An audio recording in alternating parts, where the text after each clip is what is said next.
Dans ce TP, on vous demandait d'utiliser les fonctions Excel appropriées pour déterminer l'équation d'une droite de tendance de chiffre d'affaires et effectuer des prévisions. Première étape, la représentation graphique de la série du chiffre d'affaires. On commence par sélectionner le bloc de cellules correspondant au rang et au chiffre d'affaires réalisé. Puis dans le ruban Insertion, on choisit dans les graphiques le type nuage de points.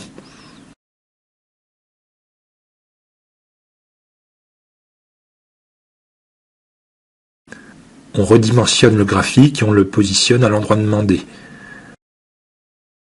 Ce n'était pas demandé, mais il est toujours possible d'améliorer cette présentation brute. On pointe le curseur de la souris sur l'un des points, on effectue un clic droit pour appeler le menu contextuel, et on choisit de mettre en forme une série de données. On clique sur l'icône du pot de peinture et on choisit option des séries, marqueur, option du marqueur.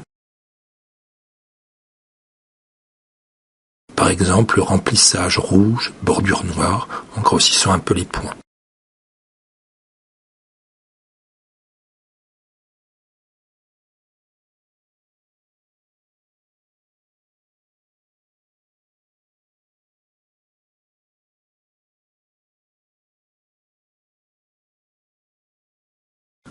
Deuxième étape, faire apparaître une droite d'ajustement avec son équation. On pointe le curseur de la souris sur un des points, pas un clic droit, on appelle le menu contextuel, et on sélectionne « Ajouter une droite de tendance ». Dans les options de courbe de tendance qui sont proposées, on décoche « Linéaire » et « Afficher l'équation sur le graphique ».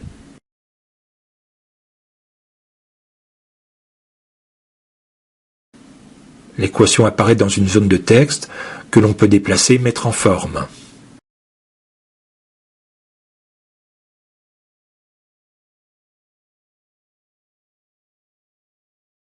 La droite de tendance de chiffre d'affaires est une fonction affine de type y égale à x plus b, où le coefficient a, ici 13,086, est la pente de la droite, et le coefficient b, ici 41,2, sont ordonnés à l'origine.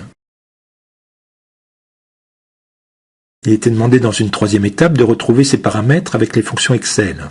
Ces fonctions d'Excel sont des fonctions statistiques, la fonction pente, la fonction ordonnée point origine. Elles sont classées par ordre alphabétique dans le menu déroulant. On sélectionne dans le menu déroulant la fonction pente. Elle prend comme paramètre deux blocs de cellules. Premier bloc, les chiffres d'affaires. Deuxième bloc, les rangs. On procède de la même façon pour la fonction ordonnée point origine.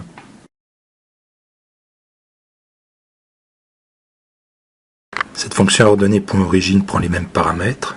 Le bloc de cellules C2, C7 correspondant au chiffre d'affaires et le bloc de cellules B2, B7 correspondant au rang. On constate que les résultats retournés par les deux fonctions correspondent bien aux paramètres de la droite qui avaient été obtenus lors de l'ajustement du nuage de points. Quatrième étape, prévision de chiffre d'affaires.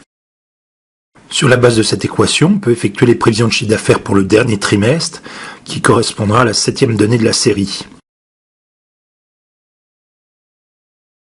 Il est recommandé d'utiliser des références absolues pour permettre une recopie de cellules dans le cas où l'on aurait à effectuer des prévisions sur d'autres chiffres d'affaires. 13,086 fois 7 plus 41,2. Résultat 132,80 qui s'inscrit bien dans la tendance générale du chiffre d'affaires.